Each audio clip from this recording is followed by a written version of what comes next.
Kit polytechnic रो 31तम प्रतिष्ठा दिवस आज महासमारोह में पालित होईछि। एथिरे मुख्य अतिथि भाव जोगदे किट और किस प्रतिष्ठाता डॉक्टर अच्युत सामंत छात्र छात्री तथा कर्मचारी को शुभेच्छा जणाइथिले। छात्र छात्री उद्देश्य उद्बोधन दे डॉक्टर सामंत कहले सबुबेले निज सह प्रतियोगिता करने को चेष्टा कर थिली कौन हेली कौन एवं हेबी कौन उक्तिर उदाहरण दे डॉक्टर सामंत कहले छात्र छात्री निजर मूल बा अतीत को केबे भी भूलिबा उचित नुहे। पितामाता अभिभावक एवं निज जन्मस्थान तथा बाल्यबंधु को केबे भी भूली जावा उचित नुहे बोली से परामर्श देथिले। किट विश्वविद्यालय कुलपति प्रोफेसर शरणजीत सिंह सम्मानीय अतिथि भावे जोगदे कहले पॉलिटेक्निक देशर अग्रणी पॉलिटेक्निक मध्यरु किट पॉलिटेक्निक अन्यतम। एठारे पढ़ुवा छात्र छात्री माने सेथिबा निजको गर्व अनुभव करबा उचित। एही अवसर में किट स्किल रो अतिरिक्त निर्देशक डॉक्टर ऋषिकेश महांती कहले से विश्वर प्रतिष्ठित पॉलिटेक्निक गुडी को देखिबार सुजोग पाइछंती।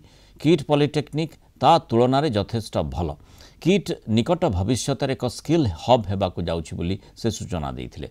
अन्यमानक मध्यरे आईएसटीई रो कार्यकारी संपादक डॉक्टर एसएम मल्ली, किस संपादक आर्यन दास, किट विश्वविद्यालय कुलसचिव डॉक्टर ज्ञानरंजन महांती एवं किट पॉलिटेक्निक अध्यक्ष प्रोफेसर तन्मय महांती प्रमुख उपस्थित रही छात्र छात्री को उत्साहित करथिले।